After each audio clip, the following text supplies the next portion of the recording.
DG Stéphane oh. Balamwange Congo ya Lumumba Congo Tafachi Beton Tango ekoki oyoyo Tango ango yango yo ekoki Tolanda kango Papa Stéphane Balamwange oh yeah. Mesdames, demoiselles et messieurs, nous vous disons, nous vous saluons cet après-midi ici à Kinshasa. Si vous nous suivez là où vous êtes, ceci dépendra de l'ère à laquelle vous allez nous suivre. Nous sommes en République démocratique du Congo, le pays des Congolais, le pays de tout le peuple congolais. Nous sommes là pour parler de la République. Nous sommes là pour faire les analyses sur l'actualité politique, l'actualité économique. Nous allons aussi défricher ce qui se passe à l'est de la République démocratique du Congo, où nous allons parler nécessairement de l'accord qui a été signé entre la partie congolaise ainsi que la partie rwandaise sous la médiation notamment des États-Unis d'Amérique. Nous allons aussi quand même un peu plonger, de voir un peu de l'autre côté, tourner la page pour essayer quand même d'insister sur les paragraphes où Herman Cohen qui a essayé de féliciter le président de la République et qui appelle désormais le membre de l'Alliance Fleuve Congo ainsi que de M23 de désarmer, de déposer les armes avant que la République Amérique, les États-Unis d'Amérique puissent venir s'imposer étant comme le parti qui doit imposer son droit de veto, qui doit imposer sa puissance. Et nous allons encore chiter avec des petits sujets sur lesquels Willy Ngoma essaye quand même de saboter l'accord qui a été signé entre les États-Unis d'Amérique, tout en disant que l'accord signé entre les États-Unis d'Amérique, c'est juste un petit papier qu'on peut déchirer et puis qu'on peut jeter dans les airs. De l'autre côté, M. Kagame ne cesse notamment d'augmenter ou alors de multiplier des stratégies afin de pouvoir saboter le processus d'abord de Nairobi, processus de Luanda, mais pourquoi pas l'accord qui vient d'être signé entre les États-Unis d'Amérique, entre la République démocratique du Congo ainsi que le Rwanda par la médiation congolaise, par la médiation américaine. Merci beaucoup. Napesi binombote bozuli baku ya kolanda biso nazali wabino de konabino marabobola. Je suis le défenseur de la République. Je suis le défenseur de ceux qui défendent la République démocratique du Congo. Mais avant tout, kota na réunion stratégique oyo M. Kagame a outi ko convoqué yango namba responsable ya RDF, namba responsable ya renseignement militaire naye, namba responsable ya sécurité au bazali ya Rwanda, namba responsable ya quelques membres au bazalaki na kati ya RDF, na kati ya M23 ainsi que na kati ya AFC.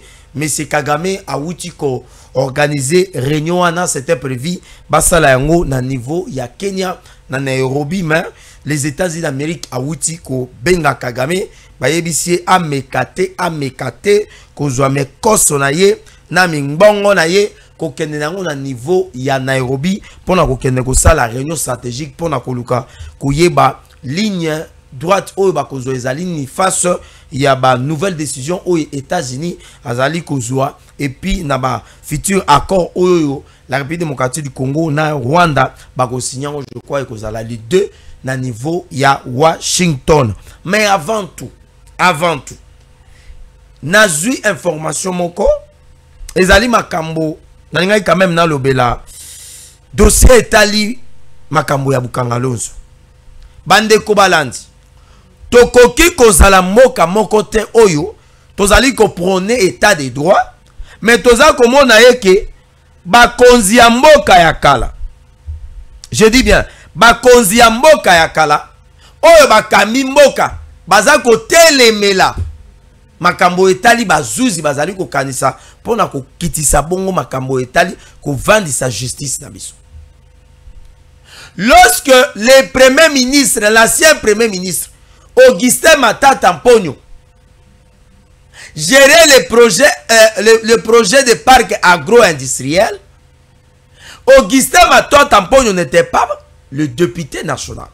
Augustin Matata Mponyo n'était qu'un sénateur.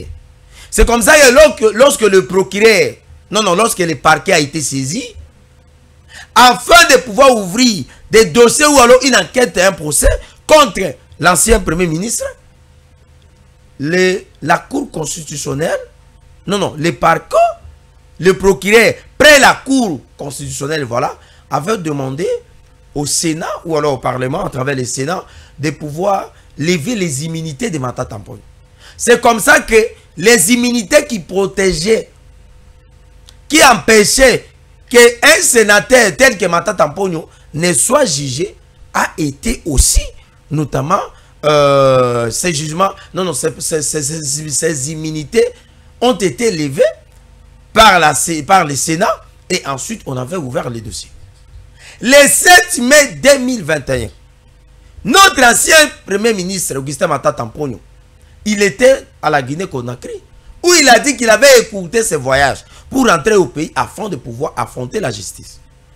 Arrivé ici, Augustin Matata Mponyo a commis au sala babengaka bizeti ne bangala baloba. A commis au sala bojoba makambo ezanga tina. Bazoye bisaye kende ko samba. Il y a commis qu'on lancer des bras de fer na président ya Cour constitutionnelle. Azolo baye que est-ce que bakoki ko ça la séparation du pouvoir na procédure naie ou bien na procès naie. Le procureur près la Cour constitutionnelle a dit que la procédure jugeant l'ancien Premier ministre en cours ne peut être entravée par aucune institution de la place, ni par le Parlement, ni par le Sénat, ni par l'Assemblée nationale. Les parlementaires doivent faire leur travail parce qu'ils sont parlementaires, mais ils ne peuvent pas donner des injonctions, notamment à la Cour constitutionnelle. Les arrêts de la Cour constitutionnelle étaient inattaquables. Lorsque le président de l'Assemblée nationale, Vital Kamerhe, azali ko kende kolobaye ki article 107 de la Constitution nabiso, ezali ko telemela ko poursuivre un parlementaire ou un élu du peuple pendant que législative ezali en cours. Et surtout, il faut aller en cas de flagrant délit. Est-ce que le dossier à Matata Mponyo, flagrant délit exact ou bien flagrant délit exact? Est-ce que Vital Kamerhe, l'ancien jugé, na niveau ya procès à 100 jours, Vital Kamerhe a koyi koye bisabiso, soki yé a boyaka ko kende na justice, mais non. On avait jugé, condamné et emprisonné l'actuel président de l'Assemblée nationale, M. Kamerhe. Mais comment lui qui a été jugé, azali kokende ko encourager que moninga na yaza la jugé? En quoi nous sommes en train de jouer? Et donc, tozali ko senga na Matata Mponyo azo courage ya kokende liboso ya bazuzi, parce que le projet ezali ya Bukangalonzo, Matata Mponyo azala qui coordonnateur moral, financier, technique, matériel et consort. Matata Mponyo akende ko samba. Matata Mponyo akende ko samba. Atika bizeti wana ezana tina moko te. Peuple congolais a besoin yeba 285 millions de dollars. Oyo babimisa ki pona projet ya Bukangalonzo eza wapi. Akende ko zo accompagner wana o ya Safricom azaki une expérience te eloko moko te sous sa responsabilité baki ko pesa bango. Donc Vital Kamerhe azali ko protéger un voleur, présumé voleur, parce que le procureur près la Cour constitutionnelle a tout ni IGF, inspecteur à IGF, a tout ni ministère public, si quelle a été la responsabilité de Matata Mponyo dans la gestion de projets de parcs agro-industriels. Et le ministère public, à travers les inspecteurs généraux de l'IGF, l'ont dit clairement que la responsabilité de Matata Mponyo n'était que sur la conception du projet de parc agro-industriel ainsi que l'octroi du marché à Safricom, étant une entreprise qui n'avait même pas d'expertise, et ainsi que la gestion financière de ces projets. Et donc, Matata Mponyo est poursuivi comme auteur de détournement intellectuel. Donc nous pouvons désormais dire que Matata Mponyo c'est le symbole de détournement intellectuel dans Mboka na biso. C'est le symbole, c'est l'imagerie. Aïba na papier. Aïba na papier. Traçabilité zate. Toko kaka ke 500 millions et bimaki. Boko kende ko luka. Boko mona yango te. Alors, bande ko balance. To koti siko na mama alikam. To tiki na makambo ya mama tata oyo. Moto mobimba zo boya ko kende ko samba na justice. En tout cas, oza likambo ya soni. Oza likambo ya soni. Ancien premier ministre a boy ko kende ko samba.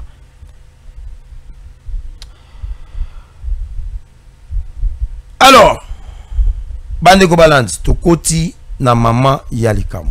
To koti na mama ya likambo. Tolobi boy.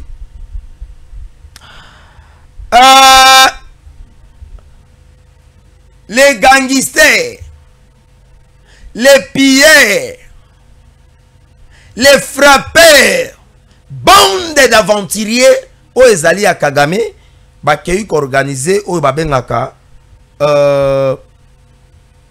réunion moko au ezali secrète na makambo itali sécurité na est. Bango balobi ke accord au ba signé eza ko limwisa bango oui, bazo limwa na scène. Kombo ya Kagame na minoko ba congolais ko sala malisusu te. Toko bosa na Kagame. Donc Kagame a ko koma ndenge moko lokola ba présidente ya Tanzanie Ulu, président Ulu. A ko koma ndenge moko lokola João Lourenço, a ko koma ndenge moko lokola Sassou. Kagame a ko banda pe ko zo avion, alongo pe Kigali ya ye akitiawa, ba kuta pe na tata mokonzi ekolo, ba solo li abimi akei sans que susciter ba haine. Kagame a ko koma ndenge moko lokola Ndayishimiye. Akoko ya weekend bakuta ina mokonzi mboka na oya bale maboke babeti masolo baseki ba partager entre bango ba président de la République. Kagame okoma ndenge moko modèle wana. Le chef de l'état pe akozwa pe avion alongwa wa pe ake Kigali akiti kuna pe ale avandi pe basololi. Voilà le tolingi bongo. Mais Kagame lobité ngana ko koma bongo te. Moi je suis un rebelle monsieur. Ngana boma Moussa nangeza ko boma ko violer ba mama. Moussa ngezali makile etanga. Nazali représentant des diables. Nazali représentant ba primakuria. Nazali représentant ba franc-maçon. Nazali représentant ba sorcier. Nazali représentant ya Lucifer na niveau ya Afrique centrale. Ba pesa ngai role wana esengena tangisa makila ba congolais. Lokola yemoko salaki ke makila ba rwandais etanga. Plus de 800 000 Rwandais bakoufi na génocide 1994. Abalina no ko bomanano o azala ki prédécesseur na ye na avion. Kagame lobi que non, le show ne peut pas marcher comme ça. Et sengeli ngana ko bakaka musala na ngai. Alors, yango moni bakeye ko kota réunion ya mbangu bandeko bakoti réunion ya mbangu. Nanga za wapi? Mais bisimolobi mais excellence. Mais nanga na makambo yo ya biso ya barwandais nanga zalaka te nanga neki ni marionnette ye to tia kaka wana zaka na Goma ba congolais ba mona ke communauté internationale ezande ba congolais bazali à la tête ya babiloko wana bon sikoyo nanga ko yana habité botika ya Sultan Makenga azawa boya bisi moi allez il faut aussi appeler Kabila mais non Kabila moni dernièrement azalaki na Goma moye Kabila mimonisa na Goma ezalaki te ba ye ifa zalaka kada l'ombre habité akokota na ringi ye pe ifa bunda ba yokani na service à sécurité na ye na service à renseignement na ye ba kende ko sala réunion wapi na niveau ya Kenya bande ko balandi bazo kende ko décider sur le sort du Congo na niveau ya Kenya na banani na ba faux congolais na ba congolais frappés ko kende badingi ba kende appelle kotakate ekoti. Appel Yanani, il y a Donald Trump. Il y a secrétaire d'État américain. Oui, allô, monsieur Kagame, bonjour. Écoutez, nous sommes au courant de tout ce que vous êtes en train de faire. Et nous sommes au courant de tout ce que vous voulez faire. Et nous connaissons la finalité de tout ce que vous voulez faire. Alors, nous vous donnons seulement une seule chose. La décision est unique. N'osez même pas de prendre soit l'avion, soit les camions, pour vous rendre au niveau du Kenya pour aller tenir cette réunion. Nous connaissons les tenants et les aboutissants de cette réunion. Si vous osez aller organiser une réunion au Kenya pour parler contre les Congo et organiser alors une autre stratégie pour créer makelele musu na Est, biso ba américain, biso les États-Unis d'Amérique. Ici, c'est les représentants américains au Aza Koloba. Nous allons nous en charger. Ou non, mais vous savez que il y a les FDLR qui sont au Congo, ils vont commencer à déranger notre régime. Nous avons déjà un cahier de charges aux alliés à la République démocratique du Congo, à l'objet qui va mettre en place un état-major général na niveau ya SADC qui va traquer Batouana. Et ça m'a yote. Donc, et l'autre chose, c'est pas na yo. Et ça qui awa tu to comme les deux, biso tout le monde appelle na yo kolobaye que voilà na retirer ba troupe na Goma, na retirer ba troupe na Walikale. Mais yo siko zo kende Kenya zo kende osala nini. Et puis zo kende ko associer na ancien président de la République. Abi mais non, ngana zana ba sanction na zana ngo ezo peser sur ngai. Moi na futa ba enseignant ezate, moi na tonga banzela ezate, ba minere pe na zoka na Congo. Moi ko kende ko teka ngo libanda ezate. Yango moni tozo kende kuna pona ko zo ba stratégie attitude nini toko porter pona ko luka comment to luka ko sa nini ko s'opposer na makambo oyo ezali ko ya contre le régime na biso. Les Américains ba yebisi Kagame clair. Désormais soko lingie ke régime na yo koma na suka. Yo kende ka ko telemela accord de principe oyo biso to signé na République démocratique du Congo. Awa toza koloba awa mabe koti Kagame azali koluka comment à s'en sortir parce que mboka na ye ezali na ba sanction. James Kabarebe écoute ba américain ba ligne ata koyoka kombo ya Kabarebe te. Donc James Kabarebe na minute oyo azali lokola Kadhafi pona ba américain. James Kabarebe na minute oyo azali lokola Saddam Hussein pona ba américain. James Kabarebe mikolo oyo azali lokola Oussama Ben Laden ba ligne ata koyoka kombo na yete.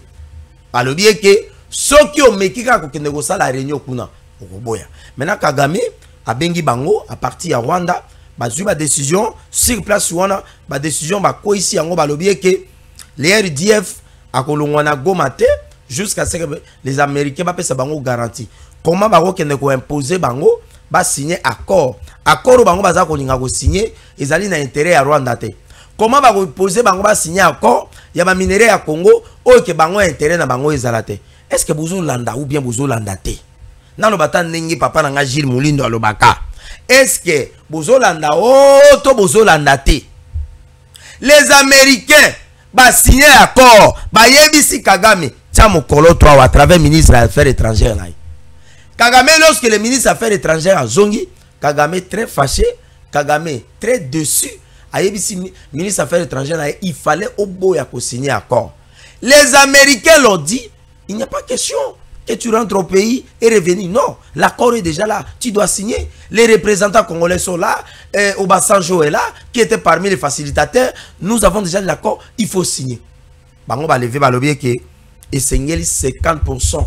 Il y a ma matière première va exploiter et signer va payer ça bango. Le gars va mettre ça qu'on soit 100%. Comme les Américains va imposer, bango va lever payer ça bango 50%. Oyo ko permettre bango oyo basa nini baluka moyen pe ya kokota na babiloko wana. Maintenant tango baza koloba eke bango ba kolongola ba RDF te. Je pense à la force spéciale aux alliés Eric Prince. Tango ba koya na Goma, ba kokuta suko ulingoma na nanga ba uchi osala soki salongo. Imaginez un militaire américain, il atterrit à Kigali.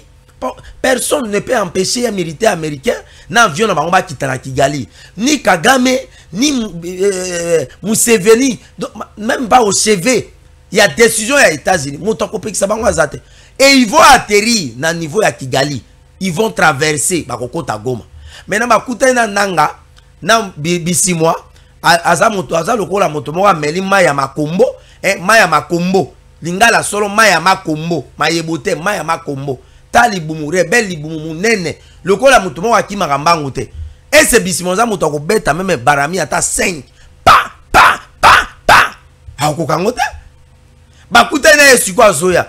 Vous imaginez soro ya batona ko zalani. Alors awa bango balobi bakolongwa na Goma te, bango bakokufa na Goma. Ah zambela ngai na mona na ngala mokili boye na mboka bato ba obengala bino babike papa to lingi bino awa te. Bango ba boyi babi biso to lingi kaka awa. yango na Kigali kuna bolala ka pongité. Donc nanga ndenga zabwe Bertrand Bisimwa ba M23 so baza na Kigali balala ka pongité. Bango po bazwa pongi bien, il faut ba na Congo. Non, Dieu a béni ce pays. Le pays c'est le paradis terrestre. Notre pays c'est le paradis terrestre. Je crois maintenant que dans notre pays c'est le paradis terrestre. Yango esengeli to bimisa nord na sud. Mboka mobimba tozalaka na partie est na partie sud. Partie nord na partie sud à Congo ezalaka te. Qui peut me dire ça? La partie nord et la partie sud ezalaka wapi? Ça c'est la spiritualité. C'est une révélation spirituelle. Et c'est le prophète Gilles Mulundwa qui m'a fait cette révélation. Et c'était les catholiques qui sont entrés à l'est. Ils se sont installés là-bas. Puis les musulmans à l'est. Et puis les catholiques à l'ouest. Mais maintenant le sud et l'ouest. Voilà pourquoi. Pour l'année, mon Kozamboka, à quoi prophète Gilles Mulundwa a la parmi les conseillers spirituels. Oui, le chef de l'État, et c'est qu'il passe dans les conseillers spirituels. Mon Kozamboka a dans les conseillers nyonso, oui, mais il y a peine à conseillers spirituels. Les évêques, les cardinals et consorts, avec urgence. Mais le prophète Moussousso peut pas osam sala malam. Le prophète Gilles Mulindwa. Ce qui a accueilli comme on a tata mon conseil écolo, après ça va conseil ma beza. D'ailleurs, c'est parmi les gens qui accompagnent la vision du chef de l'État. Tata mon conseil écolo, c'est un conseiller spirituel. Oh bah comment les mal cachés. Oh tata mon conseil écolo peut-être à éviter. Nzambe a révélé mon sali na Gilles Mulindwa. Alors yebisa mon sali nangai. Moi nanga Félix Tshisekedi. Voyage wana zoli nga kokende na Goma. Voyage wana zoli nga osana Tanzania kende te. Balengele loko ya mabe. Alors, awa toza koloba awa mabe koti les Américains ba boyi réunion salama na niveau ya Kenya ba pekisi Kagame ameka kutute parce que là il s'agit des intérêts des Américains. Bande ko balandi tozali ko avancer. Herman Cohen aloba kama mingi na makambo etali mboka na biso. Herman Cohen il parle un peu beaucoup hein. Jésus en kole oyebiet. Herman Cohen a sali révélation. Herman Cohen a sengi na ba Wilingoma na ba Bertrand Bisimwa na ba Nanga bande d'aventuriers, des escrocs, des frappeurs, des checoulés a yebisi bango ba déposer ba armes avant que les États-Unis viennent imposer sa puissance. Parce que la stratégie de Chilombo c'est une stratégie qui gagne et c'est de la masterclass. Ça c'est le président, non, ça c'est Herman Cohen qui adresse ses félicitations et pas dans Tata Mokonzi Ekolo. Alors, lorsque le président Tshisekedi Alobaki a déboulonné le système dictatorial, il va te belé, bande ko balandi bakanisa que non, mon envoi à Tshisekedi yo amena masanga mabe hein. Mon Tshisekedi yo encore journaliste wana ya Pero Luara Lobakaye que ce gars meli ba chicha, hein, quelque chose comme ça, ba chicha. Non, comment on appelle ça? Whisky au Pero Luara tenga mingi. Eh, ngape ko masanga pe na nzoto izalaka te. Na yebi ata natiri ya ba masanga te. Na Jansi ba benga masanga ozanga nini? Hein? Tivas, voilà. Merci beaucoup Jansi Ankole. Merci, je suis très bien assisté awa. Très bien assisté. Awa soki na bungi awa Jansi Ankole azozo ngisanga. Tivas na tembo. Bango bakanisa ke ezaki mne yango bandai ko langu sa tata Mokonzi Ekolo. Nous avons fattu sur notre paume de main. Et si Tshisekedi continue, nous allons le lâcher. 2020, balobi moi na Tshisekedi a roumé te bazo bomaye. Moi je me rappelle un jour na uti musala na aéroport na zozonga. Nous avons rencontré les cortèges ya tata Mokonzi Ekolo. Ezo kende kingakati. Batu baza kolo ba yango mona oya Tshisekedi oyo. Eloko ni netinaka kende kundima bokonzi oyo. Tala ye wana za kokende mbangu na kingakati pona kondima présence. Ah là là là là là là. Et pourtant c'est un jeu du serpent à un loup. Qui va gagner? Les loups se battent avec le serpent. Qui va gagner ces combats? Tshisekedi qui était un loup, qui était dans son coin, qui voyait comment Kabila faisait des manœuvres, soit pour les tuer, soit pour l'éliminer physiquement, soit par le poison ou alors par des substances toxiques, soit par accident, par assassinat, par d'abattre son avion, soit par un coup d'état constitutionnel, 150 coups d'état manqués. Moutambagou dans l'obéi ça, 150 coups d'état manqués. 150 coups d'état manqués. Le loyo, Babengi Tshisekedi patin, Babengi marionnette, on l'a traité de tous les mots. Non, cet homme-là, il ne va pas finir ses premiers mandats, il va partir. Non, non, FCC cache, va l'engloutir, va l'avaler. Et ça sera comme ça. Le loyo, comme côté les là, les propositions, les accords, on va bien retomber. Il y a politique, il y a chef de l'État. Non, l'accord de principe signé entre les États-Unis d'Amérique par sa médiation, ainsi que le Rwanda et la République démocratique du Congo, c'est une conséquence directe de la diplomatie agissante du président de la République, tant chanté, tant voulu par lui-même, de remettre le Congo sur le concert des nations, mais également de remettre la dignité des peuples congolais, que le passeport congolais soit un passeport digne et soit un passeport valeureux. Et que beaucoup de ces adversaires politiques mal placés n'ont pas compris la stratégie du président de la République. Aujourd'hui, le président congolais a réussi à ramener la paix sans brassage, sans mixage, sans infiltration, sans trahison, sans tuerie, sans emprisonnement de certains généraux. Mais Kabila avait réussi de ramener la paix précaire de 2012 à 2013 et de 2013 à 2021. Les M23 sont réapparus à Goma. Cette fois-là, ce n'était plus les M23, c'est plutôt le RDF. Kabila a réussi à imposer la paix, mais c'était une paix précaire. Mais Tshisekedi réussira d'imposer la paix définitive, comme il a dit qu'il en ferait son serment. Mais oui, vous voulez me dire quoi? Que Tshisekedi a fait les accords avec les M23? Lui, il avait dit que même si les M23 viennent jusqu'au niveau de la porte de l'OIA, je ne négocierai jamais avec eux. Vous avez vu à Washington, signer ces documents, c'était les M23, c'était M. Nanga, ou Wilingo Mabertra Bissimo, ou c'était le ministre des Affaires étrangères rwandais. De l'autre côté, les États-Unis qui fait la médiation, est-ce que c'est Luanda, ou c'est Nairobi, ou c'est Togo, ou c'est Mali? Non. C'est-à-dire, pour le moment, l'histoire retiendra que le président congolais a réussi à ramener la paix dans la partie où était comme un foyer de tension, sans brassage, sans mixage. L'histoire retiendra que dans l'histoire politique de la République démocratique du Congo, nos enfants vont l'étudier. Dans l'histoire politique de la République démocratique du Congo, il y a eu un président de 2018 jusqu'à la fin de son mandat, il a réussi à imposer la paix.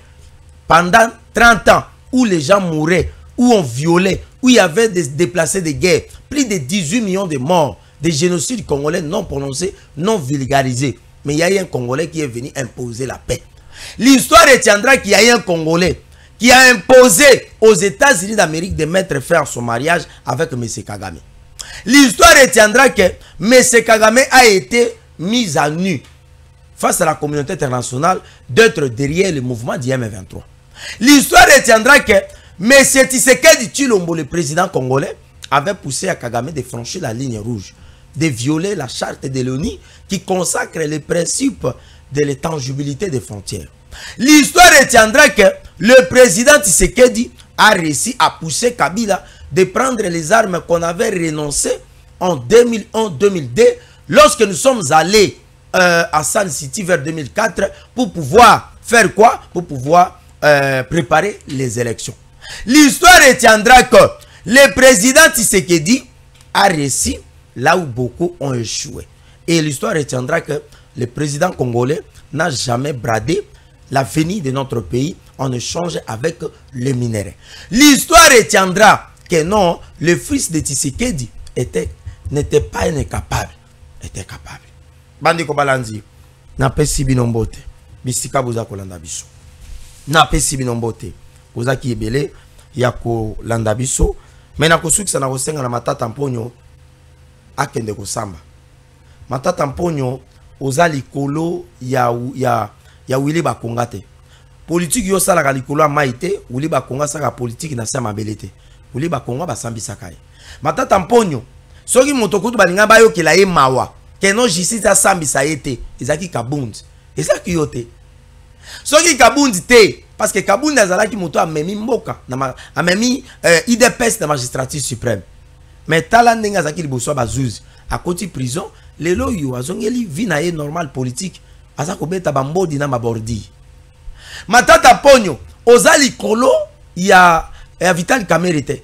Les partenaires privilégiés. Il y a Tata Mokonzi Ekolo. Depuis Genève, Baye Nairobi. Après Basali, Oyo Babengaka, Cash, et Memi Bangona Bokonzi. Directeur de cabinet du chef de l'État. Akenda na parquet ya Matete. Akenda na Mercedes. Atika yango kuna. Balati siye. Bilamba ya ba prisonnier politique. Akoti. Asamba na procès à 100 jours. Condamné de 20 ans de travaux forcés. Et puis après, Ayayi ko libéré après les appels et consorts. Donc Matata Mponyo, Ozali Kola était longodote, ministre de la santé oya bundisi Covid. Matata Mponyo, Ozali Kola ya DG ya Congo Airways. Ozali Kola ya ba DG yon sauté. Cela voudrait dire quoi? Matata Mponyo Ozali Likolo ya mebe côté. Kende ko samba. Ozo ganga mokili mobimba que oza innocent alors que nan masambi siote. Même ata na Bible, Yesu alobaki ke azokufa pona bakliso. Mais sengela ki pe ya solo akufati. E sengela ki ya solo mwana nzambe akufa. Mais yo pona nini ozolinga kokende kosamba te. Otika ki Guinée Conakry olobi ke ozongi pona ko affronter justice. Mais justice bazobenga yo kosamba. Okomi kosala bizeti, okomi kosala bojoba, okomi kosala makamba bolema, ça n'a pas de sens. Ça n'a pas de sens. Kende kosamba, ceux qui osa innocent, on va vous innocenter. Ceux qui osa coupable, on va vous condamner. Et on va vous mettre en prison. Vous allez purger votre peine. Tata Mokonzi Ekolo pe azali sanguinaire te. Tata Mokonzi Ekolo pe azali rancunier te. Bakoluka bakobimisa yo. Et puis okozonga la vie na yo normal. Donc, tikana no mama pekawana. Un bon leader. Et c'est là ça la preuve ya humilité. Na ya confiance. Mais tant que yoza ko buya ko kende ko samba na justice. Est-ce que leadership na yo pronakawana ezali leadership de qualité? Parce qu'un leadership de qualité doit faire preuve d'humilité, d'être humble, d'être calme. Et un leader ne peut pas fuir la prison. Un leader ne peut pas fuir la justice. Émission Nabiso, ce qui wana, Nabo Sanité, l'inspecteur général ya territorial, Ozako Sala Musala Malamu, mais toko senga kaka, to sengi na ministère ya finance, na ministère ya budget. Ba yebi sibiso ke yambo ke mbongo yebi makuna pona ba FFR, ba frais de fonctionnement, quelque chose comme ça. Bino bo senga ba commission d'information biso tozui. Toza ko dénoncer yango. Bo bimisa mbongo, bo kende ko pesa ba service à l'état. Ba sala misala. Lokola na territorial. Mosale ko sala mandenge. Ba territoire na biso ko fonctionner ndeni. Les administrateurs du territoire et sengeli bazana ba misolo. Dans bureau, j'ai été à Boudjala, l'administrateur du territoire. Je suis allé voir son bureau, mais c'était vraiment. Je me suis dit, nous sommes au Moyen-Âge, Tozawapi. Tous au Moyen-Âge, Tozawapi. Le Congo a 145 territoires. Et lorsque les territoires ne fonctionnent pas, c'est le Congo entier qui ne fonctionne pas, ils ont bloqué. L'information, comme la Tata Mokonzi Ekolo Ndengeni na makambo Italie sécurité. Sauf que déjà la territoriale, l'inspection générale, où ils allaient à territorial, ils ont fonctionné malamte. Et c'est l'administrateur du territoire, a des informations, il y a mon colonel salami na territoire na yé na ba secteur nyonso, a zuyango, a tindi yango epana gouverneur où yazali à province na yé, le gouverneur à province a zu a pesi ba service à sécurité, ba tindi yango na niveau ya Kinshasa pour na kozwa décision. Donc awawa, soki bozo boya ko pesa frais de fonctionnement et pas na Monsieur Alido, na IGTR, et l'ungi koloba boy. Ce qui ba Rwandais ba koti par exemple, na Sidou Bangi. L'administrateur du territoire ya Ibenge, azana makoki te, pour na kopesa sa information, na province ya Sidou Bangi et pas na gouverneur. Le gouverneur a ramené en haut, na niveau ya Kinshasa. C'est ça l'interprétation. Parce que mbongo bino mo kopesa, ndeko sala eke, azana téléphone, azana inanité, azana moyen de déplacement pour na ko traquer ba kulu na ba délécat et consort. Maintenant on bino boya ko boya ko pesa mbongo pour na territorial. Mosale ko sala mamandengeni. Nous saluons le leadership au ezali ya l'inspecteur général, monsieur l'excellence Alidor Béa, et nous l'encourageons de continuer à travailler parce que le Congo, nous avons l'objectif de ramener notre pays vers la grandeur. Et la grandeur nécessite aussi quand même d'être honnête. Merci, à la prochaine. Stéphane Balamwange Congo ya Lumumba Congo Tafachi beton Tangwe koki yo Tangwa ngoyo ekoki Tolanda kango Papa Stéphane Balamwange Oh yeah yeah